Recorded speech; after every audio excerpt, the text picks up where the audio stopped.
Welcome, everybody, to the tour for staff of the exhibition Sites of Assembly. I'm Lorna Brown, and this is Gabby Moser. And Gabby and I started working on this project almost a year ago. Almost a year ago. Well, right. Yeah, last September. Right. Probably. And you were kind of embedded in UBC with a fellowship, right? Yeah, so I have a postdoctoral fellowship through SHRC, Social Sciences and Humanities Research Council of Canada. So I was here in the fall working, and Lorna and I were invited to go look at John O'Brien's personal collection, which I think is how this sort of began. Because he is retiring this year, he was thinking about, I think, legacy and his collection and the relationship to the Belkin. So we went to look at what was in his collection and then started talking about if we were to organize an exhibition that included those images, what else might it include, what would the themes be from that work.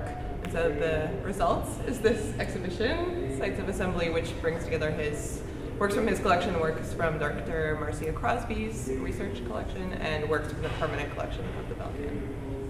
Yeah, and I think it was an interesting way to think about the collection exhibition that we ordinarily have every summer. Most collection shows are really bright and have a lot of large paintings, and so this was an opportunity to look at what we have collected in terms of photography, and to also look at how photography pictures and defines and determines what we think of as public space. So there are 2 or 3 themes that kind of run through the exhibition. One of them has to do with public space as a site for art practice. So, for instance, with Marion Pinner Bancroft's work, this is a parallel piece to a permanent work of public art that she has done throughout Kitsilano. And so what's pictured is the enlargement of the area removed in order to house these plaques that demarcate various lost streams in Kitsilano. And then she has done a rubbing of the actual kind of like commemorative brass or bronze rather plaques that are inserted on the ground plane. So thinking about public space as this location for works of art, permanent and temporary, that's one theme. And then we were also thinking about, which is sort of your speciality, is surveillance, photography and surveillance, or one of yours. Yeah, so there's another theme that runs through the show is surveillance and also self-surveillance, so different ways that people observe themselves, or the way in which, I keep thinking about the ways in which we all now carry cameras with us, embedded in smartphones, and the way that social media encourages a certain amount of self-surveillance as well. So woven throughout the exhibition are different forms of either soft surveillance or very explicit forms of sort of state surveillance as a way of thinking about public space and how public space is managed or navigated by people. And so there's more maybe evidence of that in the Farr Gallery, especially with Roy Arden's Supernatural and some of the works down there, which we'll come back to.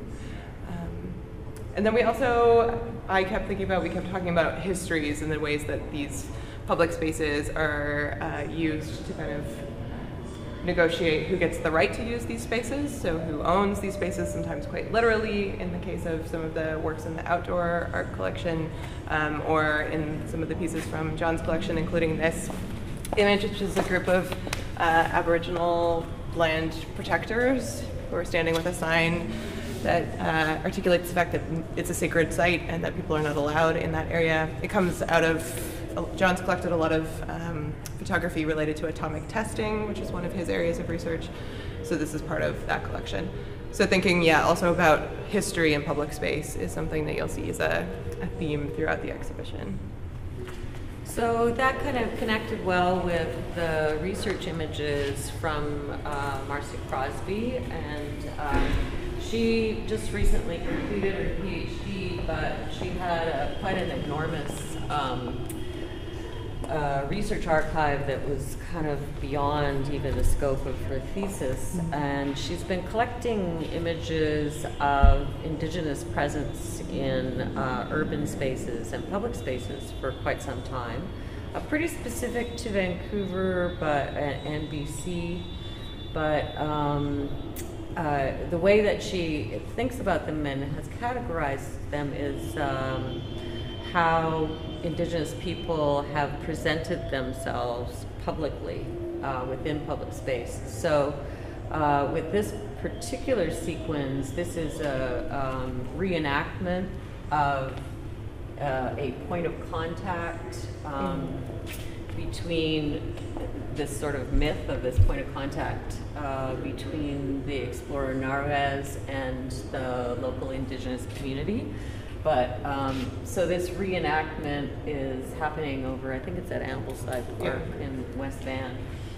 And so it's interesting because the way she described it to me is that, you know, there are points at which when Indigenous people are improperly invited to attend a public function, they'll come in proper regalia with proper protocols, but at other times they will turn up as Hollywood Indians when it's thought that that really was how the invitation was sort of naively or foolishly extended. Then they will kind of turn up as Indians rather than as themselves. So it's interesting to see and to think about when we look at those representations, the level, like degree of negotiation that people are thinking about how to demonstrate identities in public space. And so with this sequence, this was actually a carnival that the Squamish people set up on the reserve on the North Shore.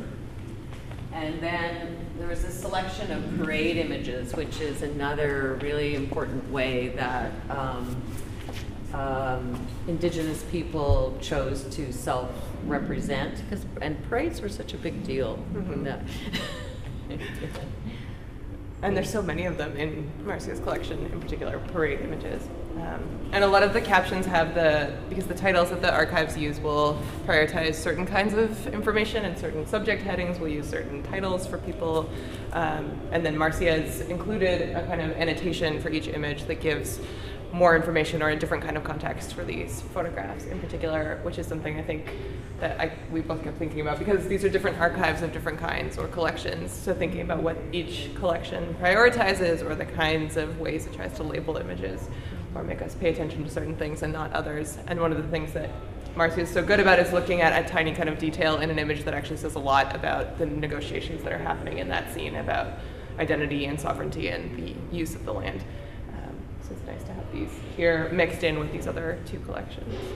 And another thing that she does in her work, and I think there are a couple of examples in the notations in the show, is identify specific people, so that rather than this sort of generic notion of the Indigenous person or the Squamish person or the Squamish in public, she brings in the genealogies and the relationships between people and communities. So for instance, in the grouping of the two of the person speaking back there, I'll let you look at it later, but if you look really closely, there's a little kid on the dais next to the speaker, and she was like, I think that is, I don't know his first name, Cates of the North Shore, Cates family. And they were very close to the Pauls and were like he almost played this kind of uncle role to this young white kid. So really interesting ways of looking at historical relations over time. And I think this is here in history because of the public space of the newspaper, of the, and this also way of thinking about photographs, like how to, Yeah, I think another thing I was thinking about was the way that the publication is a public space, and so these photographs appear in them in a way that negotiates what that public space looks like. Also, I think the many images are obviously including the advertisements, so thinking about how those are photographs also and create a different kind of archive that makes up the totality of the newspaper each day.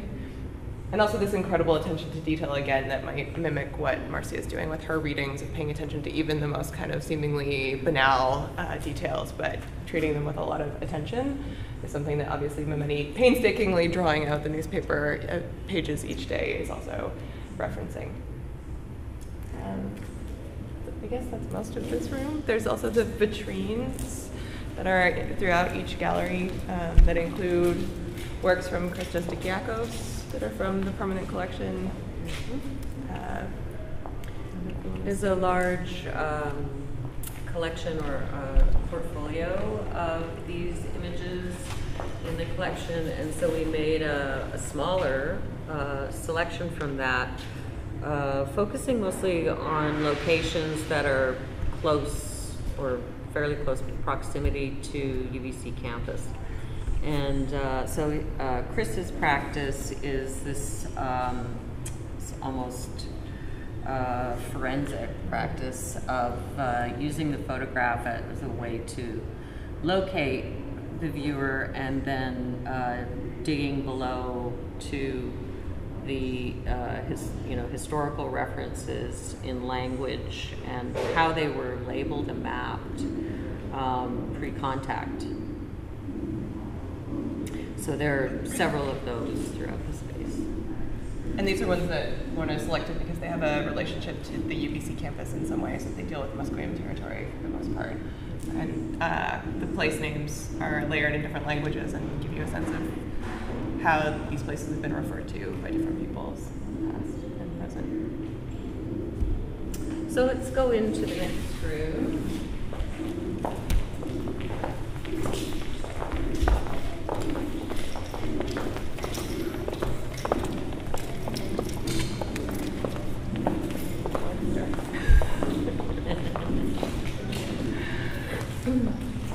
So this is a series of works by Philippe Racanel, and I was interested in including it because of the way that Philippe is primarily a painter, is known as a painter, and how he's integrated photography into these works but it's not really a collage sensibility, it's a different way of putting media together.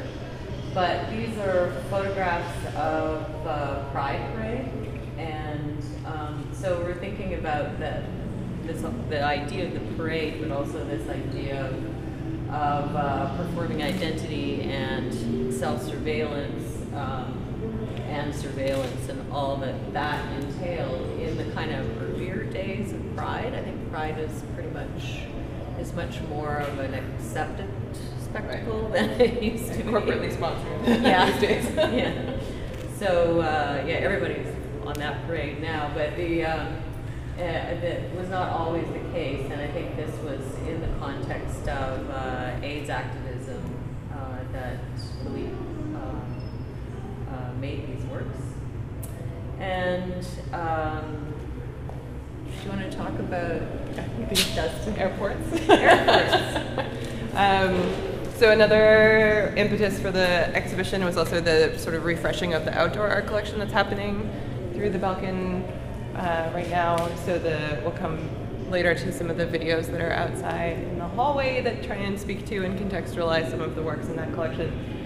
But the dust and bronze work here is also in the Belkin's permanent collection, which was purchased through the Ben Hill Tooth Prize, right? That's right. Part of that legacy. So it's called Apologizing To, and bronze is sort of trying to make amends to Cumbria, which is a sculpture that's part of the outdoor art collection that was sited between Lazaire and the Belkin and has been re-sited or is under repairs for re-siting right now because it's dealt with a lot of adverse conditions, partly from the weather, but also partly from people. So people who use it as a skateboard ramp or people who use it as a graffiti target.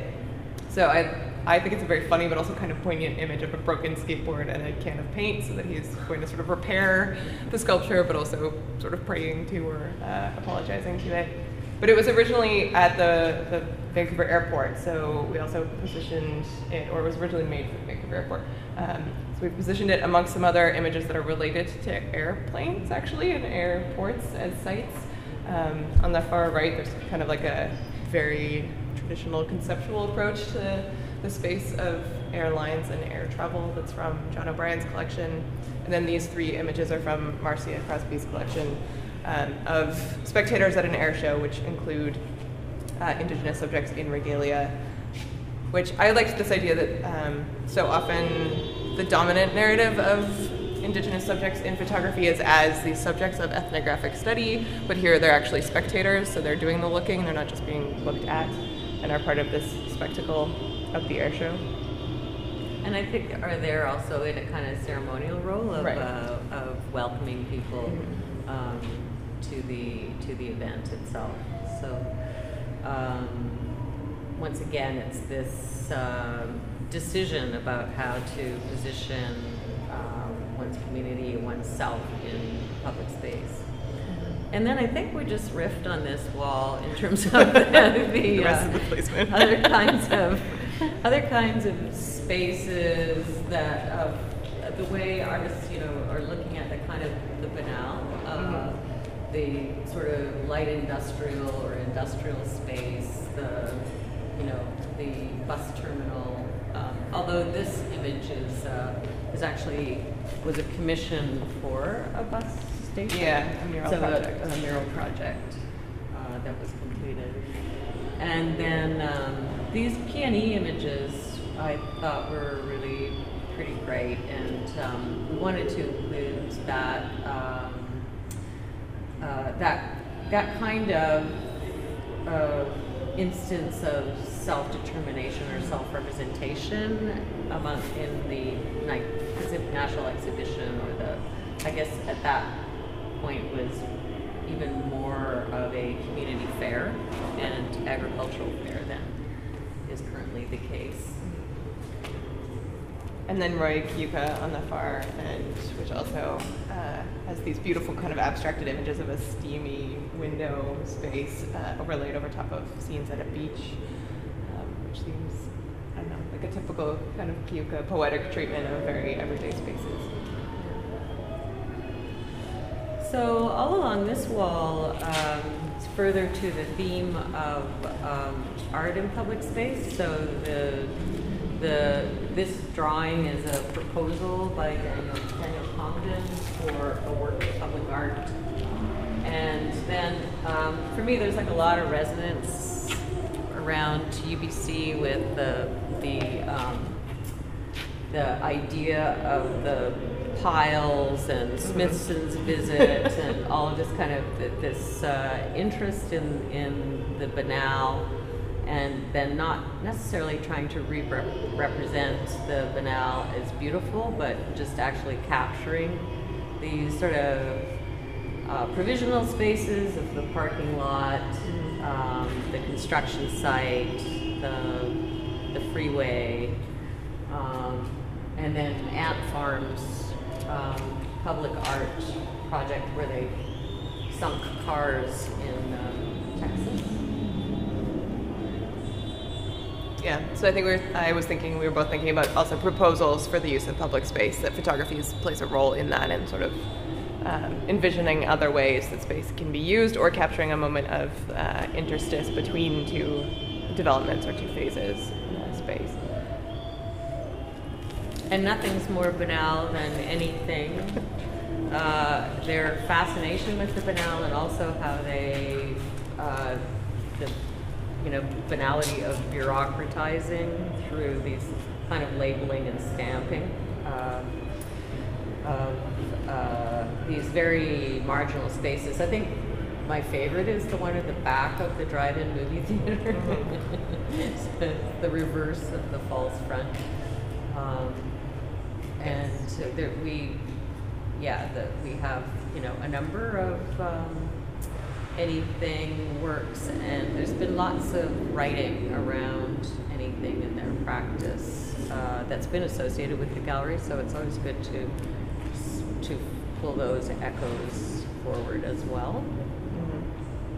and to claim these like very overlooked spaces, like Dave Buckford's Yeah. fluorescent lighting as an aesthetically claimed object, Yeah. is very funny and tongue-in-cheek, but also I think prioritizes those spaces differently than we might. And contrasted with these historical images, even the historical image of the overpass, just through the coloration and a sort of sepia tone, it takes on this kind of beauty. And these examples of Japanese public spaces and celebrations that are really contradistinction to the kind of flat anti-aesthetic of the rest of the work.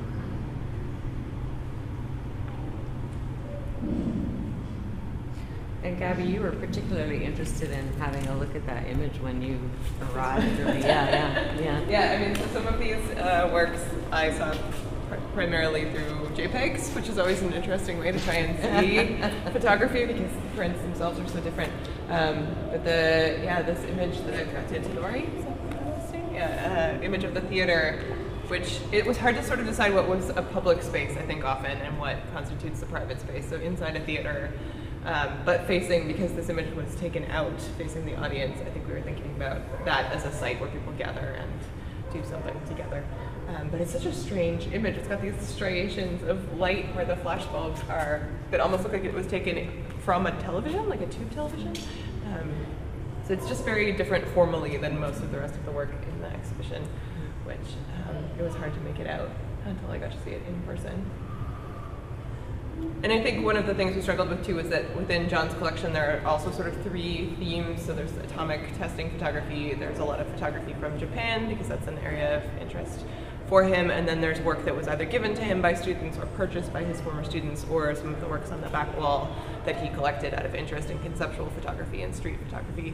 So trying to think about how to put these all together and not wanting to parcel them out so that all of Marcia's research images were in one place and all of John's were separated by place and time, but to think of them as kind of coexisting sites that have unsettled histories that are still being navigated in different ways or decided. Should we go next room?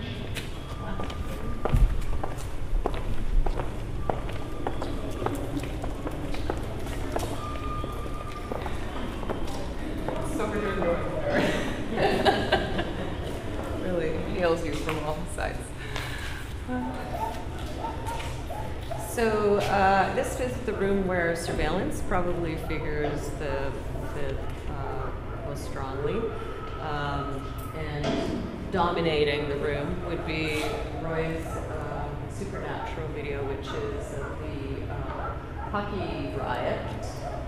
I can't remember the year. Do you remember the year? 93? 94? People who lived through it. I was here. 94? Yeah, 94. Yeah, that's right. So I understand that the footage is actually, it's not official footage, it's not official news footage, but was gathered by and given to Roy to work with. And so the reason it's not official becomes really evident in some of the vignettes with guys kind of semi-exposing themselves and various acts of silliness as well as violence. So with that riot, I think all the issues of surveillance are really interesting because there would, in many cases, this sense of display and performance of rioting, and rioting for not any particular purpose other than not any sort of political movement or affiliation, but just a bad game. I guess it was a bad game. So occupying public space, or the permission to occupy public space that the participants gave themselves, is really pretty interesting. how surveillance and self-surveillance and self-representation took place within that. Yeah, I think maybe these ideas of like citizen journalism too, right, where there's like a contest over who's documenting who or surveilling. And I mean, I think photographs pretty much always signify surveillance in one way or another. So a lot of the work in this room, I think, is playing with the degrees or ways in which it can be used to surveil. So these works, these aerial works of UBC campus, is a lot of photography that is done with a kind of a technical or engineering or geographic purpose, right? So the document is as data, as a way to gather data, and I get that sense from these, although they're also very atmospheric. Yeah. And so this way of thinking about the campus as data, and this and the documentation of what has happened and continues to happen here through photography is really interesting. And these were all taken by Benjamin Hill too, who's now credited with the prize that acquired Dustin Perazza's work. So there's like also historical continuation through the exhibition. And he was a staff photographer also at UBC, which I was interested in because we don't typically treat those images as fine art photography. They're considered vernacular photography. But yeah, they are quite atmospheric, and they do give an overview of kind of the expansion of the campus in a way that I have a hard time picturing without thinking about this image versus what you would see on Google Earth right now if you were to look at the amount of space UBC occupies. And then that kind of leads on to some of these other works from John O'Brien's collection. So there's this sort of network of highways over here on the far side, and then again these images that are from a variety of places and locations, including this return of a satellite that's crashed into the ocean.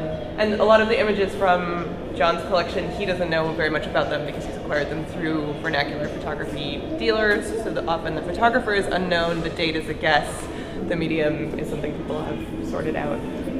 So there's spaces sometimes that he's just curious about but doesn't know all that much about necessarily. And then I think we were thinking of the Wendy Elliott works as like another form of, again, self-surveillance. So like if you were to turn your everyday life into a newspaper story, which is sort of what she's doing here, what that might look like.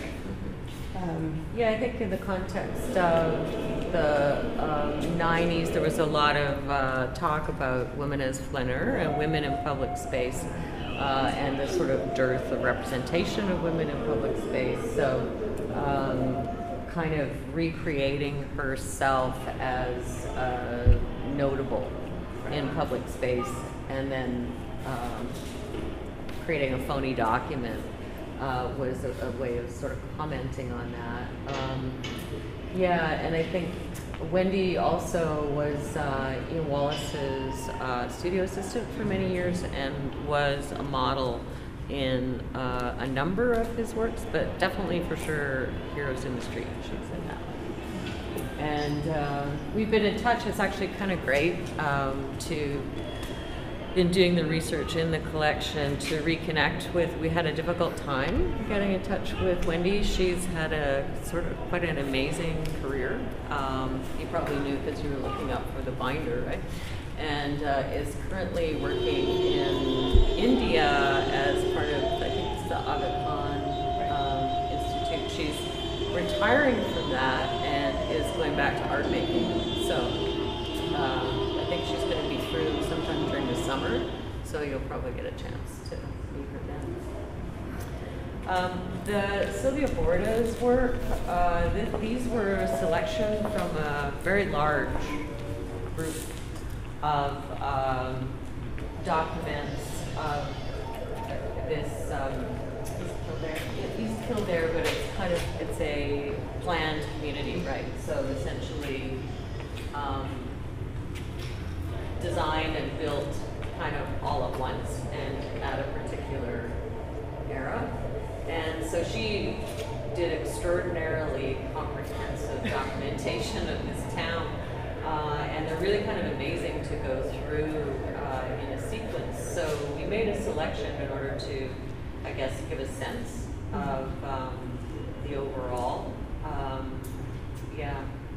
And I think the surveillance aspect of the work is really, sort of evident in the kinds of spaces that really remind you of spaces that might be guarded for security reasons, the distance and the height.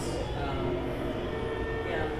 They're often like unpeopled, so empty landscapes that are meant to be urban spaces clearly, or usable spaces.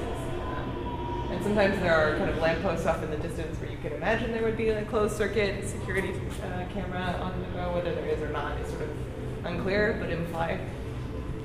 And yet this idea of, like everything being planned and everything having a shared aesthetic, which becomes quite creepy once you begin to see the same images or the same styles of buildings again and again. It's kind of like Southeast Falls Creek. Yeah. All of the treatments are exactly the same. All of the handrails and et cetera, et cetera. So you have a sense of being within a machine in one way or another. And then we included this image of the one interior of the school because it kind of carries forward that sort of modular repetition and what's implied, for in terms of conformity to a system.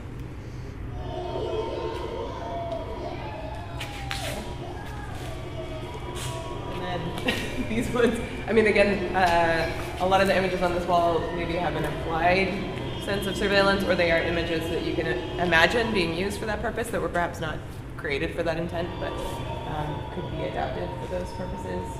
So a lot of them involve people in public spaces, kind of either waiting for something or watching something. Different views of infrastructure in particular recurs throughout this section. So Stephen Waddell's image of a park, for instance, which seems very kind of like casual and observational on the one hand. But you could also imagine it being used for site scouting or some other kind of like research or surveillance purpose.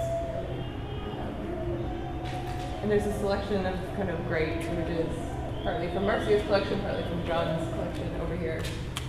Again, of people kind of waiting to go somewhere, to arrive somewhere. So these women on a platform that are from William Notman's studio, the early part of the 20th century. And then these people on a boat who are either leaving or arriving somewhere. And some of the sort of spaces that people arrive at or go to in between. So there's water, like water as public space, and the traffic and movement of across water for a variety of purposes. And Robert Lindsay's is sort of two in a series of works that were documents of Mount Baker. So it was a project called 100 Views of Mount Baker, and apparently, and this is from John's collection, apparently Robert and John climbed Mount Baker, and but it was really actually quite an ordeal. But it became this very long and involved and almost kind of meditation on the desire to see Mount Baker, which is often not visible. Many because of the weather, often, and various other kind of atmospherics. And this archival image is of prior to the Lionsgate Bridge being built. It was a float that had a replica of the bridge on it, and I think it was probably to do with raising public excitement about the bridge because it needed to be funded in part by tolls. So I think there was a little bit of PR going on around it. And Marcia was interested in it because, of course, the other end of it lands on Squamish land. Even when the many times they've talked about rebuilding that bridge, its sighting comes up again and again, and I think in the most recent request for proposals, Squamish Nation actually made a proposal to be involved in redesigning and rebuilding the bridge.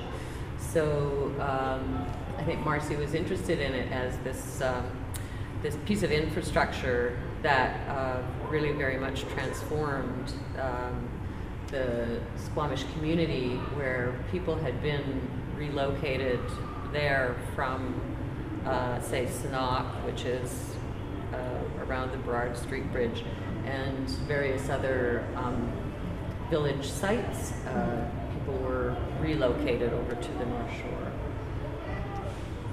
And there's a lot of images of the landscape bridge in Marcia's research collection, I think, because for me they seem like a really interesting moment of imagining as of what would have happened if the bridge hadn't been built or if it had been built elsewhere. So this kind of moment where history feels a bit suspended and like something could go another way, and it didn't happen to go that way. But the idea of it being such a pageant that this float comes out with this bridge that has yet to be built, I really liked as a spectacle of infrastructure, which we don't normally think about infrastructure that way. So. Yeah. Yeah, it's funny because like other parades, you know, you might see sort of weaponry, right? A tank going through town. In Vancouver, it's like building development plans is our weaponry. Much has changed. Yeah, not much has changed. And then a lot of these I just liked because they were so, I don't know, strange to me. Yeah. John's collection. So Suit City, Buffalo here, which is like a huge either dry cleaners or suit supplier, where you can see the machinery that's used to store and move and access these suits in Buffalo in the mid-century. This is a sort of juncture or meeting of two roads in Grand Forks. This image was one of the first ones that I sort of started to try to write about when we were putting the catalog together, which is a racetrack, a bunch of spectators at a racetrack in the 1940s. Again, the photographer is unknown, and John doesn't know who took it or why it's got this kind of incredible framing device that zeroes in on the crowd and obscures the rest of the image. And there's one woman in the lower frame who's sort of pointing back at the camera with something in her hand. It looks like her wallet, maybe. There's just I feel like there's a lot going on here between economic speculation at the racetrack and then speculation about what these people are doing, what the photographer is doing, and a kind of network of exchanges that's another recurring theme through the exhibition. And then there's these other kind of public sites of seeing or negotiating seeing, such as Peddler in Osaka, for instance, and then there's, again, another form of infrastructure, this tunnel underneath the railway. I think it's a railway tracks, yeah. So all of these sort of literal also viewing devices like the tunnel and the whatever this monocular framing device is. Then we have John himself in a maquette by Ian Wallace for a work that, do you remember the title of the work that wound up being is The Idea of a University? Yeah, well that's what this is, but yeah. Yeah, so it eventually became one of Ian Wallace's large-scale works, but we kind of liked this relationship of John looking with John in this kind of computer lab setup with Karen Geiger's image of girls in computer labs, and it's sort of one of a series of works that she did while a graduate student here, I guess, or just afterwards, of using photography to document the lives of girls through either this kind of image of girls gathered in public spaces or through their bedrooms, empty bedrooms with all of the kind of pop cultural material and colors and that kind of thing, kind of using the photograph to construct a kind of biographical portrait of girls. And yeah, it's interesting. So I think we can go around the corner now.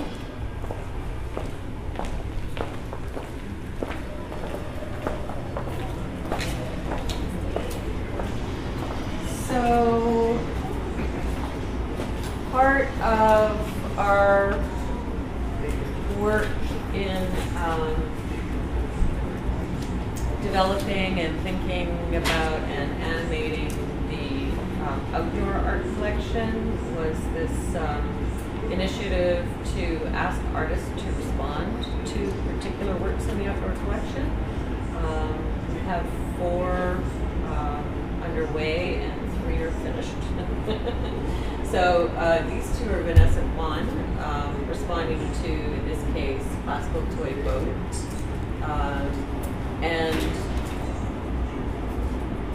And then she also talks about the family of the clouds, Wood for the people. And the purpose of asking artists, or in the next case of the next one, writers to respond to work is that it's less about an informational tour, but actually responding artist to artist. So Vanessa is looking at this work from the perspective of a sculptor who makes work for public space and whose work is often kind of playful and a little seditious, and has a little edge to it. And so it was really an invitation for her to look within these works, to comment on the kinds of tactics or techniques or situations of sighting or the objects themselves. In fact, with classical toy boats, she talks about this as this persistent object that has been around, was built initially for power plant in Toronto, and then it was in storage, and it fell apart, and then it had to be repaired, and then it had to be recited as this kind of persistent little boat that will not go away. Do not go away. And then with Wood for the People, she talks about it like the way that it functions, or has she thinks about it as a potential barricade, and as forcing a certain unruliness on campus, because campus is, of course, incredibly manicured and maintained, and the gardens are so well looked after. But of course, one of the requirements for Wood for the People is that shaggy bit at the bottom with the dandelions is not to be weed whacked, which means that Owen spends a lot of time talking to plant ops, but saying, please don't weed whack the grass at the bottom. So the idea of unruliness and like a certain kind of level of messiness as something that has to be nurtured is a really interesting idea. The final one we'll maybe just talk about here because it has an audio. It was Jordan Abel, who is a Niska poet who just recently won the Griffin Prize, the National Griffin Prize, which is like amazing. His work is a kind of a conceptual poetic practice where he uses appropriated text. So, for instance, has done a book where typographically appropriated texts from Western novels, like Westerns, like Cowboys and Indians kind of Westerns, form the water around the landmass that is North America. So his way of using appropriated text to talk about colonization, sort of comments on writing, doing his work within English. So his way of thinking about language is really sophisticated and interesting, and kind of connected, I think, to a lot of artists that use language within their work. So I invited him to respond to Edgar Heaperbird's host. That's a native host thing. And it's a really beautiful piece. He essentially did a long poem that is shot all throughout the campus by Ian Barber. So it's this combination of Ian Barber's amazing abilities as a filmmaker and Jordan Abel's incredible poem. So I'm sure you'll enjoy it. And I think the videos for me are really interesting because there's a lot of this sort of like B-roll of people walking through campus and looking at these objects. and thinking about how every time that the outdoor art collection changes, it actually changes the kinds of photos that are taken on campus and the way people picture themselves in these spaces, or even the way that Instagram makes the campus look once things shift around. So I think we were thinking too about how the exhibition works to try and reflect what's going on outside of the gallery as well on campus as things move and different sites come into being, like the reconciliation pole where people will gather in a different way than they used to on that part of the main hall.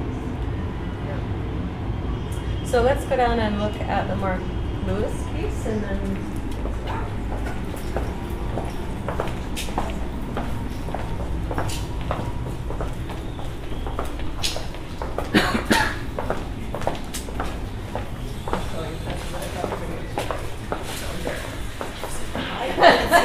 I send her a like if she wrote it. I know she won't. She refuses.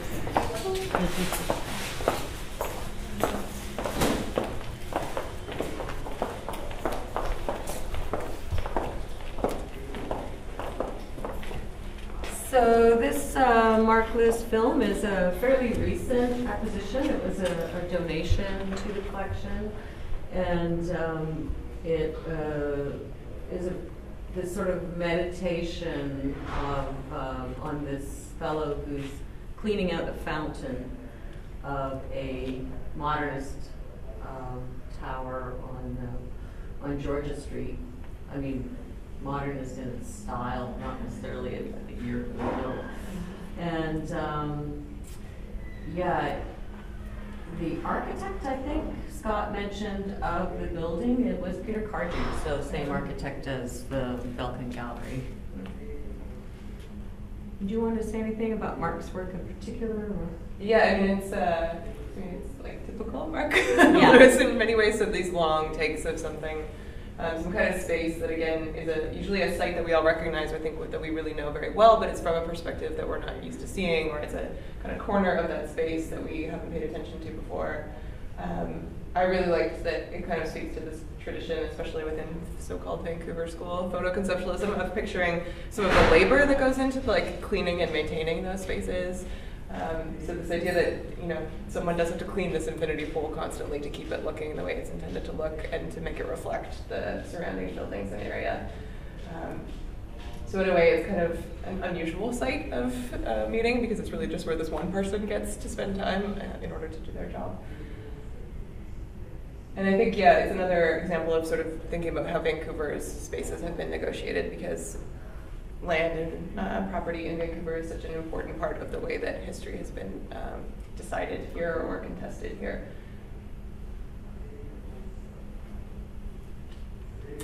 So that site's of assembly, and we're doing the reception tomorrow on the plaza, so assembly outside of the gallery to have a few drinks.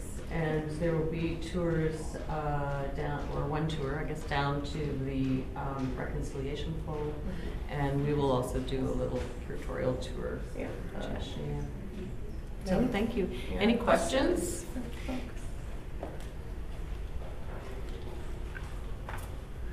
Could you maybe elaborate on when both of you were talking about surveillance and what maybe you exactly meant by self-surveillance, and if there's an aspect, the kind of thing I was thinking of, is there an aspect of performing for the camera in it as well, like when you were talking about Supernatural or Wendy Elliott? Mm-hmm.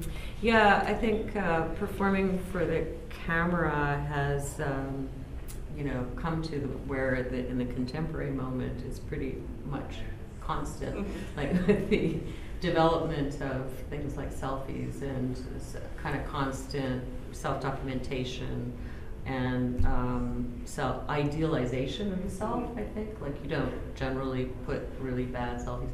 And I think it is it's an interesting thing because younger colleagues, will be gathered and let's do a selfie, and I don't know how to behave, right? I don't know the codes, right? I'm like, whereas people know, you drop your chin and you do the thing. Duck face. Yeah. So the capacity, well, I guess also the proliferation of cameras, and the camera has become what has always been a kind of a democratizing thing since its inception in terms of image making, but with this incredible proliferation and integration with other technologies like communications technologies, it's self-surveillance is, I think, actually a way of thinking about the self, a different way of thinking about the self than there was previously. I'm not saying it's worse, but I'm just saying it's different. So self-surveillance then becomes this way, on the positive side, of being able to control how the image that is projected, but on the downside, I think, becomes an imperative to self-document. So it's almost impossible to be anonymous. Right. You Or not probably being want- a photographic subject in some way. Yeah. Which is something I've been thinking about. Saurabh Mohabi has written a little bit about this, about the right to not be a photographic subject, which is a very hard right to exercise these days, especially for refugees, is what he has in mind. So the inability of those people to refuse to be documented as they're making crossings or dying trying to make crossings. And so I think, Supernatural is a really obvious place where there's a lot of bravado, right, in the people who are rioting, performing for the camera, and then there's this equally, or actually more than equal, asymmetrical response by the riot police, right, of another kind of like violent masculinity that video captures. And I think I was thinking a lot about how photography has this quite ambivalent status where it can be used so easily as a weapon by either party, right, in a photographic exchange, so that riot footage might have started as self-surveillance, but it gets turned really quickly into criminal records or documentation to bring charges against people.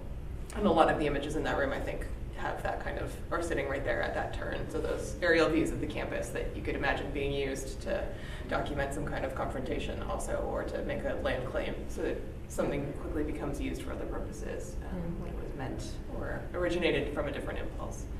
Yeah, the relationship of the photograph to the archive is a really historically very interesting one. I mean, it was a criminologist, Bertillon, that I think set out the idea of using photographs as mugshots and as creating an archive of criminals and criminality. And basically, because I think he was like a contract worker, the more documents, the more money he made. So it became that beyond the criminals actually, he had presented himself to the police post Paris Commune to say, okay, in so many cases, all your records have been destroyed. Here's the opportunity to create a new database. Didn't use those words, but you know what I mean. And so it was criminals, and then suspicious types, and then prostitutes, and then the archive grew to the point where it became almost unusable, unwieldy, so it was as hard looking stuff up as it would be to actually go search for people. So there's this funny thing between the problem with the archive in that its capacity, it becomes too large to actually function as an archive for the intended purpose, but then becomes a trove for other purposes or other political positions to go in and say, oh yeah, but look at all of these things, let's pull those, let's change the categories and use it in a different way. Which is, potentially hopeful as well, because a lot of artistic projects look at that archive as a trove for creating alternative or counter narratives to the dominant ones.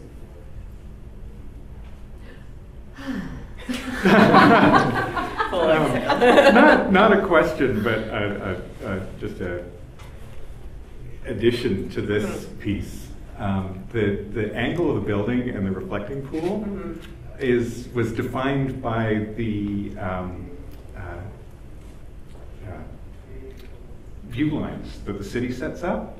Yes. So that space exists open like that, so as to not obstruct the view from a park. Yeah, to be able to see the mountains. So that's right. The view corridors are corridors, imaginary or abstract viewpoints throughout the city that the planning department protects And it's interesting because I was just heard on the radio the other day that some new developments are actually going to propose to contravene those view corridors, and it was on CBC, right, Dave? Yeah. And there's a lot of controversy around impeding and kind of going against this aspect of Vancouverism. Yeah, there's an inadvertent site of assembly because of this particular view corridor as well. Like if you're aware of Robson Street, there's that one vacant lot that's never been built on for decades. Right. Which one? It's the which street is that? It's from the pool. It's the street on this side where it touches Robson, and that view corridor, because Robson's higher up. Right. You can't build more than 2 stories high on that lot, and so people buy it, find out they can't build anything on it, and then sell it. Yeah. Yeah. No, it's interesting way to put it, Michael. It's really interesting that like a constructed site of assembly where nobody assembles. Yeah, but it ends up being a landmark. Like I many times said, "Well, I'll meet you at the vacant lot on Robson Street." You know, it's just it's an easy way to. Pick a place. Cool. Great. Thank you, everyone. Thank you. Thanks. All right.